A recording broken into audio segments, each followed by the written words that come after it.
Dati-rati, waldas ako ng waldas. Iniisip ko, YOLO, bahala na ang bayarin mamaya. Pero every time may emergency na biglang sumusulpot, stressed ako at nagkakadarapang para maghanap ng pera. Matagal bago ko natutunan na ang tunay na freedom ay hindi tungkol sa paggastos ng walang limitasyon.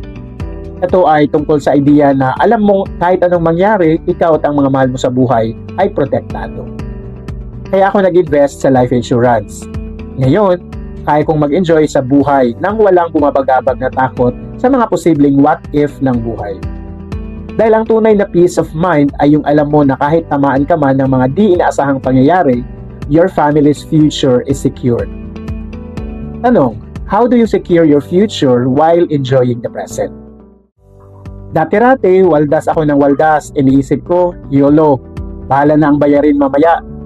Pero every time may emergency na biglang sumusulpot, stressed ako at nagkakadarapang para maghanap ng pera. Matagal bago ko natutunan na